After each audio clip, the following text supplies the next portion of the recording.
Welcome to Red Carpet Healthcare Solutions, hosted by Dr. Ryan Molli and Travis Buzzell. Join us on this journey as we educate the patient population, inform today's medical providers, and inspire tomorrow's medical leaders through education and in-depth discussions. We can all discover today's best healthcare solutions. Now, sit back and enjoy Red Carpet Healthcare Solutions Private Practice Podcasters.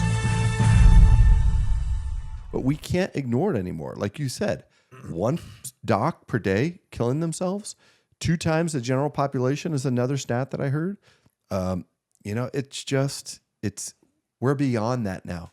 We need to talk about this, and we need to talk about it a lot until we can reverse this trend, because we already have a physician shortage, and in the future, we're in big, big trouble. I mean, in the next couple of years, it's going to burst, and maybe it needs to burst. But if we're going to start killing ourselves at this massive rate, like we already are, that's going to accelerate things even further. So it's like, not talking about it isn't working. It just isn't. No, I agree. And I think we need to take it to the next level and beyond those intimately involved with healthcare, regardless of the role. We need the whole country to be aware of what's going on. And this is just one of many layers of things that need to be addressed in our system, because the dysfunction's top to bottom. The exodus of physicians and nurses and everyone else is unreal at this point. Ryan, I stepped away from direct patient care. I was 46 at the time. Wow. 46. That's how old I am right now. And I loved seeing patients. But in the last 2.5 years, my direct care has been very limited. I do a little bit with the group I work with now, but we can't have 46-year-old physicians walking away, let alone dying by suicide. And I just think that speaks to the level of dysfunction that's been imposed upon all of us. These compressed interactions, this fee-for-service environment, prioritizing profits over people, it's completely out of hand. Trying to justify, I won't get into specific names necessarily, but big insurance companies trying to pacify their shareholders rather than taking care of the human beings that they're supposed to be taking care of. That is what are we doing? Yeah. Like, what are we doing? Well, and I'm not sure out your way. I'm sure there's a lot of it that goes on, but particularly here where we live in Pennsylvania, we have 2 huge insurance companies that own health systems. Do you see like a little bit of a conflict of interest there?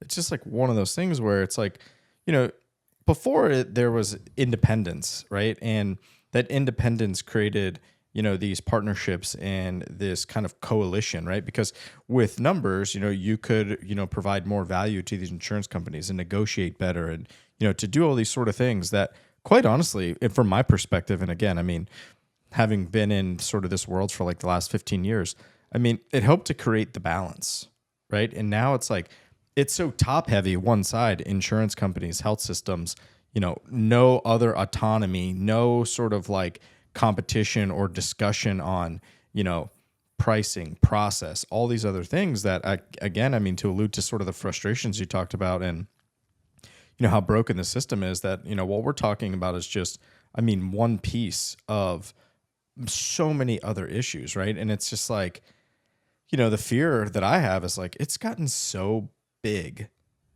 that like, how do you stop it? Like, how do you stop the machine? How do you overhauling healthcare, like in its current state? Like, it's just like, is it even possible at this point? And like, to me, that's just like the disheartening conversation, right? And it's like, you really think about it and you look at it, how, even, on the physician side, to your point, it's like we're tying, the volume to the revenue to, it's just like, okay, well, what about the person that needs my help, right? And it might take a little bit longer, but it's like, but in order for me to get to this benchmark, I got to see 60 people today. Yeah. I don't know. I just, and insurance companies are driving these health systems and vice versa. And it's like, I just don't understand how that became a thing. Why anyone thought that that was a good idea who wasn't sitting in the C-suite, who was benefiting from it. Just, it makes absolutely no sense to me. Well, I think there are bright spots too. I mean, I agree with everything you're saying, and we didn't even get into like PBMs and GPOs and all these Yeah. other things that opacify the ability for fair competition. Fortunately, there's many out there that are trying to undermine some of those middlemen, if you will. But a bright spot is direct care, direct primary care, direct specialty care. I don't know Yeah. how familiar the two of you are, but that's basically cutting out the insurance. And for patients, it's significantly cheaper instantaneously, and you get better care because the clinician can spend more time with you. So there are bright spots out there, and I think, but in order for us to get systemic change, some people do actually believe that things just need to implode Yeah. and we need to rebuild. I think the problem with that is the amount of dead bodies that you're going to have, if and when that truly gets to that catastrophic stage, will be unfortunate to say the least. I think the better way to go about it is to have community oriented pockets of innovation trying to scale things forward. And there's lots of groups out there doing it. It's how do we then take those entities and scale them?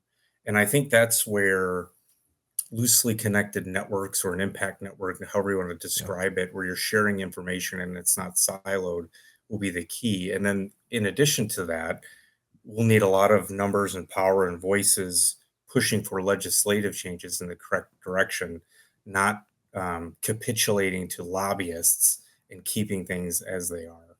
So I'll get off my soapbox. Sorry. Yeah, I mean, it's great soapbox though, and I hope it doesn't implode. I have a fear it may. Myself personally, my problem with kind of the legislative piece is, like Travis said, I almost feel like it's gotten so far out of control, and with the lack of certain positions having term limits and things like that. Like, I feel like there's too many politicians in the pockets of big healthcare organizations and insurance companies and things like that, that there's this connection with, massive profits that are being raked in year after year by these massive insurance companies that I feel like the politics may just not allow it, right? Like we can do our best to go speak to our local legislators, but I hate to say I'm a pessimist, but I don't know how it's going to work. Yeah. All of these profits that are being profited by nonprofit organizations. Yeah. That's, oh yeah, but these huge, massive buildings and yeah, boy, we actually just interviewed. I don't know if you're familiar with Wendell Potter. We just interviewed him No. for the documentary. Oh boy, he was a former insurance executive for Humana and Cigna that had a crisis of consciousness about 15, maybe 20 years ago, and has been very vocal in speaking out about insurance companies' profits, lobbying, super PACs, all these Oh, other wow. things. I like him. Yeah, he's testified to Congress. He was an amazing interview. I'm so excited to get this product out because he can dissect it way more eloquently than I. I'm sort of the troublemaker who is not afraid to open his big mouth and get I like people you. together and so on and so forth. But there are other people that are entertaining alternative payment models that are out there. Yeah. There's people looking at how other countries are doing things. So there's optimism. I think it'll be interesting, and I'll just give an example, perhaps, of where I hopefully see this going in terms of connecting organizations. So you got all these amazing organizations out there. I can start listing them off: the Lorna Breen Foundation, Doctors for America, Kern National Network. Here, I'll give the plug for the one I'm in, Medicine Forward. And the list goes on and then on and on. And then you talk about the state associations or the medical boards. If we can figure out how to loosely connect all these individuals, imagine if one day we get our ducks in a row and we bombard legislators with an end to non-compete clauses, which are beneficial to no one other than those making money. They don't benefit clinicians, they don't benefit patients. But imagine if we send not just a few emails to senators, congressmen, congresspeople, whatever, but thousands or tens of thousands, or all of a sudden one day they get millions of emails about this. That's going to be a little hard to ignore when all your constituents are blasting you these messages repetitively about different problems. And that's just one example of power of numbers I see going forward. But we have to figure out how to get the collective shouting in the same direction. I think when we can solve that puzzle, I think there's hope. There's hope, Yeah. but it's going to take a lot of courage because we're in a situation of learned helplessness where everyone feels like I'm only one person. What can I do? Yeah. And No, that's a that's a big great point. problem. It's a big problem. I kind of want to get into some details about these projects that you're doing, the book, Sure. as well as I think we have to somehow have Jay include that link. trailer. Yeah. Either the link or just incorporate the trailer right into the episode. Yeah, I mean, to be honest with you, I mean, I'd love to. I mean, first things, I know that you wrote the book, and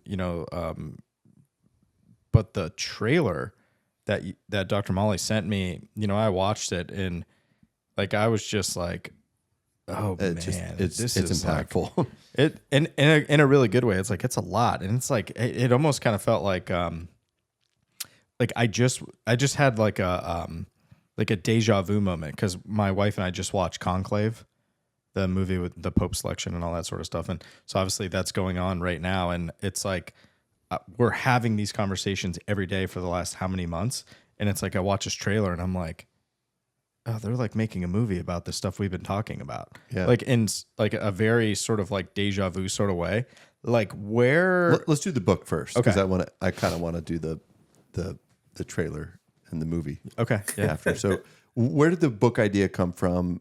Who'd you write it with? Sure. What was the inspiration? And for all is it mainly written for patients or physicians or both? The answer to that, Ryan, is yes and. I'm a big fan of yes and. So initially, the book process started. I wrote a poem called "Medicine is a World of Gray." And it was kind of a dark look at primary care and all of the struggles and frustrations that exist as you're trying to see patients in this fee-for-service hamster wheel, if you will. And then I wrote a chapter called Anatomy of Burnout, which I talked about, which was my journey. And initially, the book was intended to try and bridge the gap between physicians and administrators, right? Because oftentimes there's not just a gap, but often a chasm Yeah. in terms of what you're trying to accomplish. And I understand both sides, but I've also been in situations where those two entities are on the same page and it's magic. And the amazing part of that is you're never at want for patients because the culture's good and patients get good care and you're busting at the seams. And oh, by the way, when we were doing that, we were in the black as a little hospital every year. Yeah. There's a reason for that. You treated people well. It's not rocket science. Anyways, I digress. The book changed trajectory when one of my former patients got involved, Joshua Judy.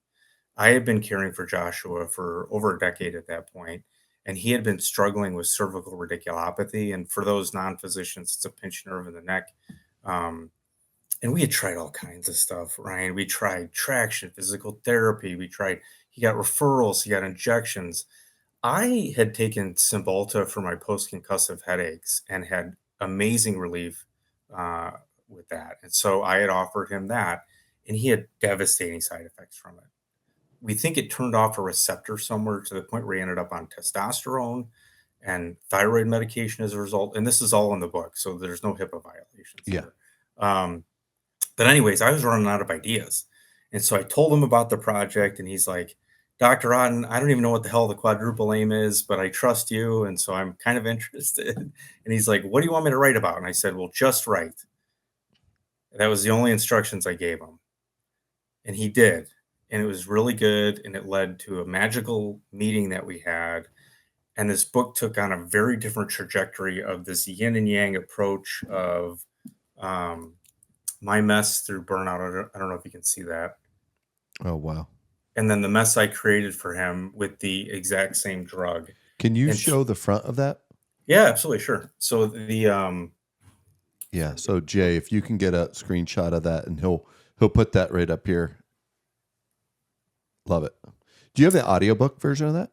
I do. It's yeah, if you go to Amazon, it's and actually Joshua and I read it.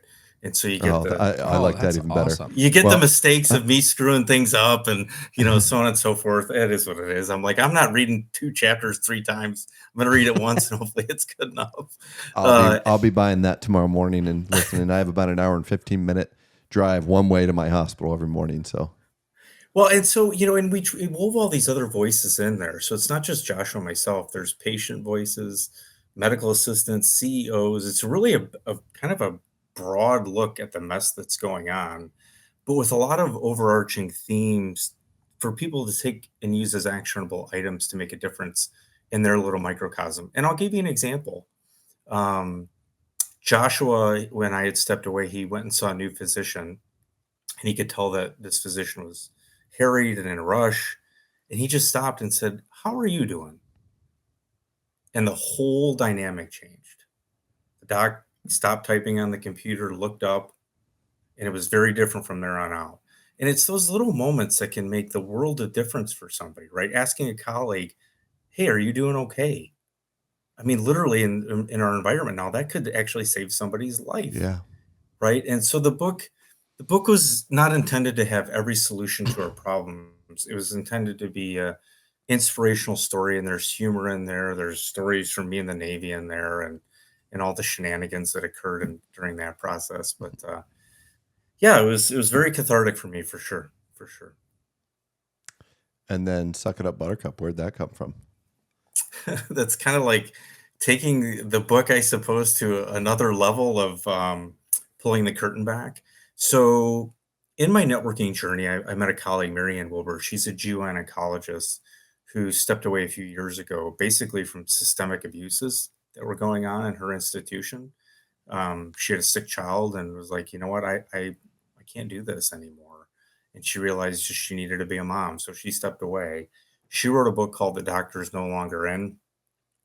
We became good friends. She had a dream of making a documentary and then asked me if I was interested from a thought leadership perspective, a networking perspective, but also from an entrepreneurial perspective.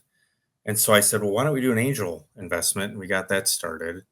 And it's just gone on from there. But the reality is, Marianne and I aren't afraid to say what we think. We're not afraid to take a risk.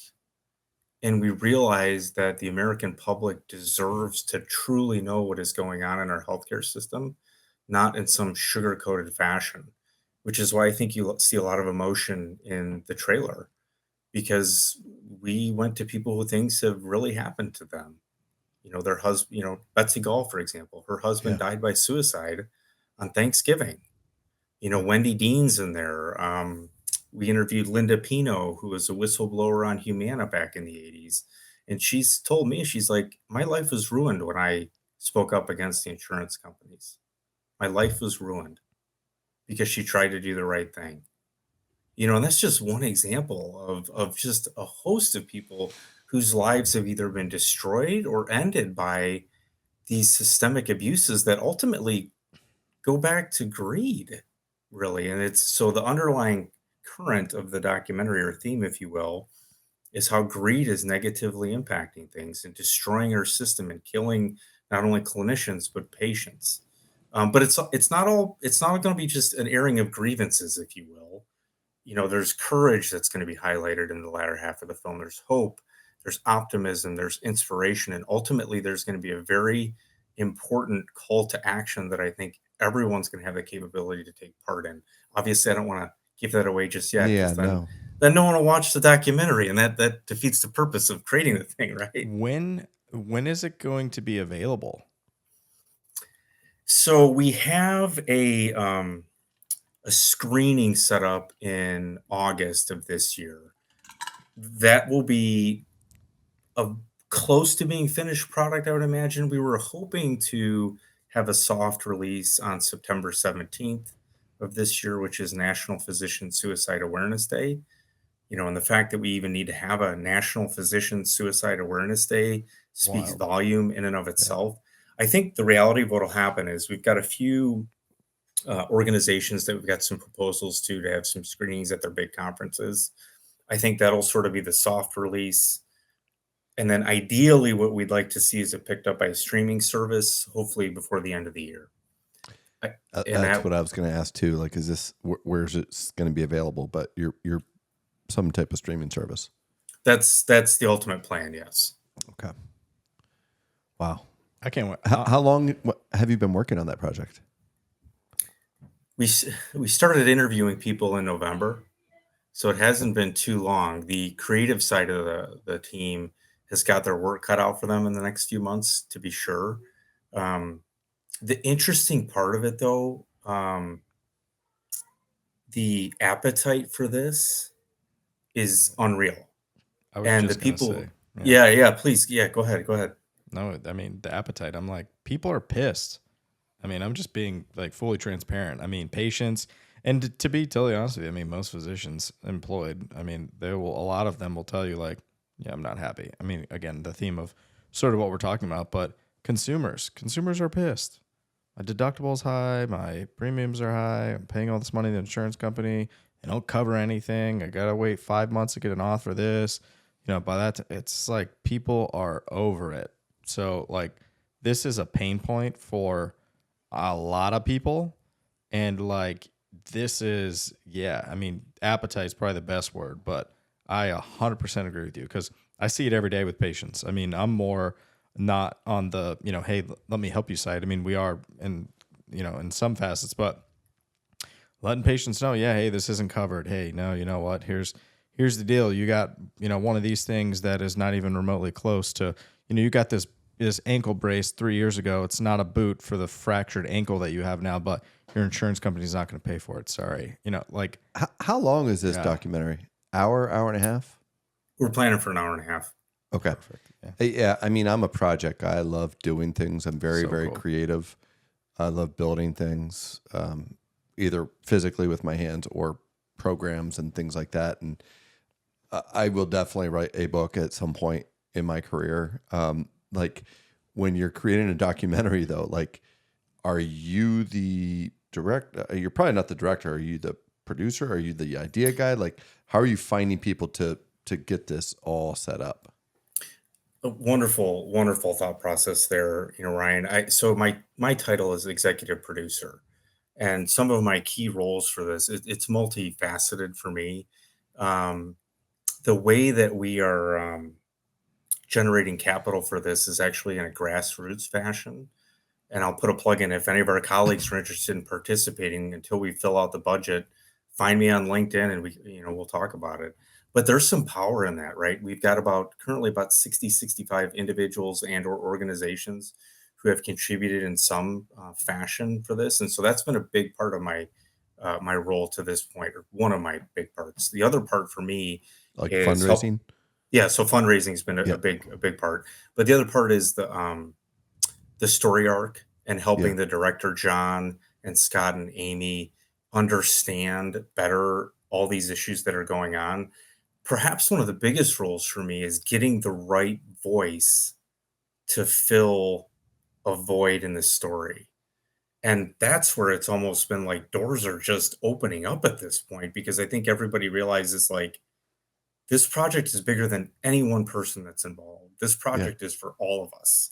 And so literally, Wendell Potter, I mean, just as an example, he's a big name in the thought leadership space, particularly in the insurance world, the contrarian against the insurance companies, if you will. Literally, I messaged him on his company, I think a week and a half ago. And within hours, I got a response from his assistant directly contacting me to him. That's just magic right there. Wow. And that's just one of many. We're supposed to be interviewing the former Surgeon General coming up, and the list goes on and on and on. But I think that speaks to people are ready to move in a different direction, and we need something big out there saying it's okay. Let's push some of these other things aside and pick X or Y or Z. So yeah, multifaceted. That hopefully that answered your question. Yeah. I mean, I'm just, again, love the details behind projects like this. Like, are you contributing to, like, Are they giving you different scores of music that's going like when I watched your trailer, like the music was great because it was just like very intense and it made you like you're like sitting on the edge of your seat listening to these people being interviewed. And I mean, it kind of gives me chills just now thinking about it, like the opening scene with Wendy. And then I can't remember the lady that you had mentioned where her husband committed suicide. And she Betsy literally said, like, being a doctor killed my husband. And I'm just like, oh my God. Like the pain. I'm an empath. So I naturally kind of feel other people's pains. And I felt her pain when she was saying that. And I'm watching her say that. And, you know, when we were talking about your burnout and my burnout that I went through last year, my life coach, who I started talking to about 5 years ago now, she came up with a term that I had never heard before, but it's 100% what was going on was compassion fatigue, right? Like as physicians, we are kind of expected to be compassionate, empathetic to our patients. And I am, but I got to a point last year, I was just like, just I don't have it in me anymore. And I've rediscovered it, thankfully, but there was a period where it was just like, it was a chore to go in there every day and to listen to people. I'm just like, what's this person gonna complain about? And what's this person gonna complain about? And it just trying to solve everybody's problems. It just felt so exhausting. I agree with you. I know exactly how you feel, and patients would pick up on that. You know, especially, you know, as a family physician, you have longitudinal relationships with people, right? Like I knew people for over 10 years, and you know, Yeah. we would talk about our kids and family, and you know, some of them became family, some of them became friends over time. You know, even Joshua, my co-author, he in retrospect looked back at the period where I was burned out, and he's like, "You were not yourself." He's like, "You were cold, you were callous, you know, you were cavalier at times." It was he said it was a departure from the doc I had known for many, many years, and so that I had totally appreciate compassion fatigue. I had that for months on end. It was a dread going into Do, work. do you Absolute dread. miss clinical practice in medicine? I do. I do. You know, I do a little bit currently. Um, we were calling it complex disease management for a while, but it's really more of a extended second opinion. So individuals can come see me. I'll spend an hour, hour and a half with them and tell them exactly what I think's going on and send them out with a written plan. And so that's filled that up a little bit. But I'll say this, you know, I think the work that I'm doing and others are doing, talking about these things and working on these other projects are gonna be as impactful, if not more impactful than I was Yeah. when I was seeing patients, and so that fills up my cup every day. I'm having conversations with our colleagues around the country and trying to coordinate things, and and even it's sometimes it's just the simplest of things, making a connection for somebody else. It's not the same, but it's definitely rewarding, and I can see, you know, I can see some potentially big impact down the road, and so I think you're already having it. Yeah, And definitely. I mean, personally, I thank you for what you're doing and I applaud you for the courage that it must have taken you to kind of step outside of what you kind of trained so long and so hard for. I mean, because we put so much into this, right? And mhm. to think about stepping away from the stethoscope. Now, granted, I'm an orthopedic surgeon. I don't even know what one of those is, but you know what I'm getting at, right? And to put a different hat on, again, I think it takes a lot of courage, and it's exactly probably where I'm not trying to get spiritual, but like where you're supposed to be right now. It's just my gut instinct. It's like you're doing the work that you're supposed to be doing for the people that need it the most right now, which is, you know, your colleagues. Ryan, I thank you. I appreciate those comments so much, and it's interesting you say that because there's moments of self doubt. There's the moments of that imposter syndrome. Like, Yeah. you know, if you told me 10 years ago I'd be an executive producer working on a documentary, I'd be tell you you're crazy. I don't know anything about that, but I think the reality is we are being guided through this process. Every time I think a door is closing, literally another one opens up, and it's often a bigger door with more opportunity and for more exposure. And so I agree with you, and I've just kind of given myself over to the process a little bit, to be honest with you, like just letting God take me where I'm supposed to be going, and that's Yeah. okay. Love it. Being an agent of change is not for the weak and the weary, and I cannot wait to see it. So, Yeah. I mean, it just sometimes we're creatures of science, right? Physicians, and it's a science, it's a science, it's a science.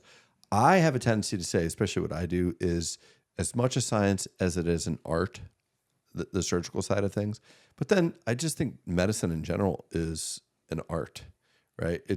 There's so many things that we've learned and that you and I have learned from being in practice for over a decade, 15 years, that you don't learn in your med school classroom. You don't learn in your residency or your fellowship. And the things that you're doing now, again, could not thank you more for it, because this is, I think we're in a critical stage right now. And I think patients will be thanking you, because you're going to hopefully help turn this pendulum the other direction and allow change to start to occur.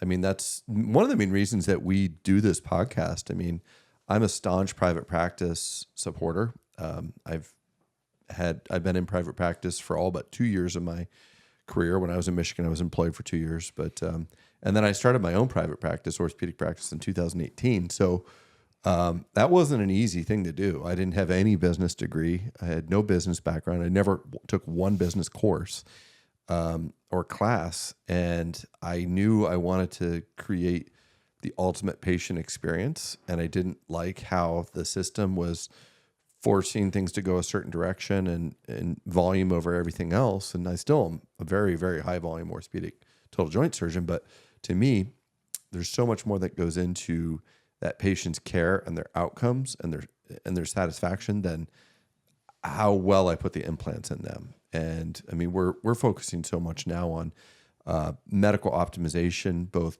before and after surgery. We're looking at, my practice's name is Whole Health, right? It's all about the entirety of that human individual.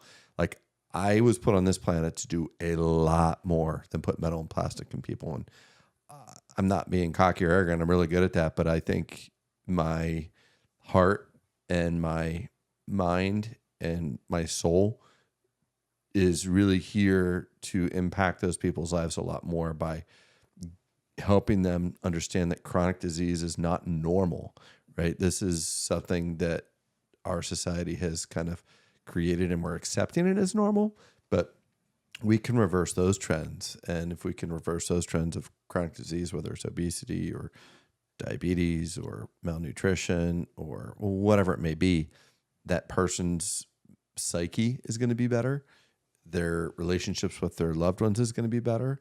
And again, I think this is just another big piece of the healthcare crisis. Is I don't think it's accidental. I mean, the pharmaceutical industry is a great example of this, where I don't believe that the pharmaceutical industry and some other big organizations truly want patients to be well, quote unquote well, right? Because they profit off of, whether it's prescriptions every month or just chronic disease. Yeah, I mean, if everybody loses weight and eats better, the sales of GLP-1s are going to tank. Sorry, I couldn't resist, but there's some truth to that. I mean, 100%. there's people that are thriving financially in this sick care system that we exist in. The system is doing exactly what it was intended to do: generate profits. A good buddy of mine, he's an orthopedic surgeon that I think you would, get along with well and have some interesting conversations with. His name's Blake Miller. He's 3 or 4 years below me in training. I was his senior resident, but he's in Michigan, and he is still an orthopedic surgeon, but he's actually now a functional medicine physician, and he's kind of transitioning his career more towards that and focusing on a lot of the things that I just kind of mentioned. And he is wicked smart with that kind of stuff. I mean, wicked smart with biochemistry and all that. And just the fact that he experienced burnout as well, and as a trauma surgeon too, you can imagine, right? It's just not a great recipe for family life. And when you're young and you come out of residency, you're like, oh yeah, I just want to operate. I want to operate. And then you realize that you're not seeing your wife, you're not seeing your kids. And it was like a lifestyle reset for him. And I'm just so happy and proud of him. Like, he's a great writer too. I mean, if you see him on LinkedIn or Facebook, he has a very, very interesting functional medicine practice, and maybe somebody you want to even, talk to or interview for your documentary. For sure. I'm writing my notes here to the side of individuals and things I need to do. Yeah. It seems to keep growing though. Yeah. And I'm sure it's difficult too, because you only have so much time, right? Like an hour and a half, you got to try to squeeze all this content in. Yeah, well, and that's an interesting comment though. We're starting to realize that if this does what we think it can do, that there's potentially opportunities for subsequent projects that are more targeted, whether it's for academic institutions or purely for clinicians or perhaps purely for patients and that kind of thing. So we're seeing longitudinal opportunities related to this if successful. Keep me in mind. I A love doing hundred this kind percent. of stuff. So 100%, 100%. Oh wow, we could go down a lot more rabbit holes here. yeah. Well, I just want to thank you for taking time. I know you're a busy guy working on all these projects, and it's really, really inspiring to me to see a physician being willing to kind of step out of the ring. But I think you're stepping into a much more impactful ring that has far more downstream positive, possibilities than you treating individual patients. That's just my perspective, but Yeah, no, I can't thank you enough for your time and just, just how impactful some of the stuff that you're doing and the documentary and the book. And I just think the general, the shift in kind of the ideology of what we're doing in healthcare is, it's needed, and there needs to be, advocates and, people like you that, like I heard you say a couple times, like, I'm not afraid to stand up and say, kind of what I'm thinking and what I believe in. And I think we need more people like that. So thank you.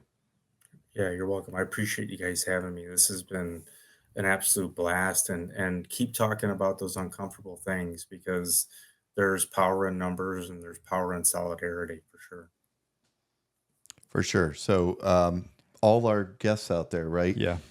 Hit that like button, hit that subscribe button, share this with your friends, your colleagues, and leave comments, right? If you have somebody that you think would be a great guest, somebody you want to see us interview, that's how a lot of this happens. I mean, Marty Nichols was the guy that, Marty Nichols, I think, is 2 for 2 or 3 for 3. I don't know, man. He's sent a couple folks honestly, our way. I was thinking the other day that we need to reach out to all of our previous guests.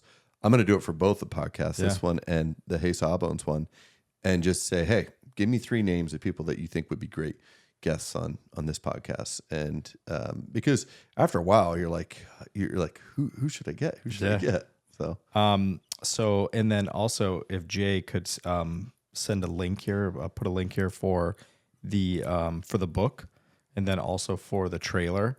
I'd love for anyone out there that obviously got to listen to this, please take a look. We obviously both have done have seen the trailer and obviously had this conversation. I think that it's going to be big. I guess one last thing, Dr. Otten, if someone wants to follow you or get in touch with you, how would they do that? Sure. Probably the best way to get in touch with me is via LinkedIn. I'm very active on that profile, Todd R. Otten, pretty easy to find. And then my personal website is rippleofchange.us. I'm the lead catalyst for medicineforward.org. And then the documentary is suckitupbuttercupfilm.com. One final question.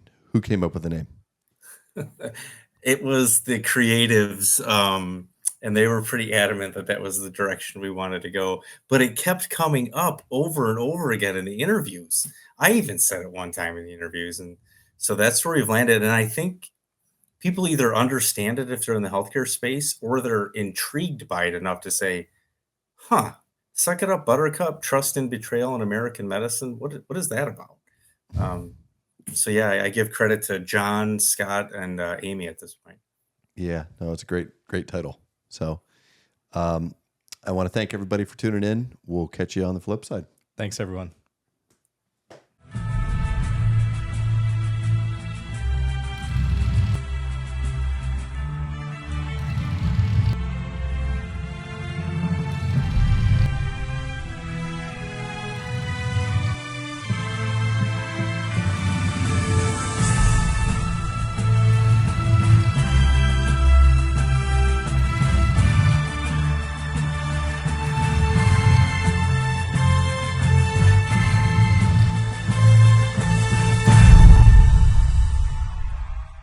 As a disclaimer, this podcast is for general informational purposes only and does not constitute the practice of medicine, nursing, or other professional healthcare services, including the giving of medical advice. No doctor-patient relationship is formed. The use of this information and the materials linked to this podcast is at the user's own risk. The content on this podcast is not intended to be a substitute for professional medical advice, diagnosis, or treatment. Users should not disregard or delay in obtaining medical advice from any medical condition they have, and they should seek the assistance of their healthcare professional from any such conditions.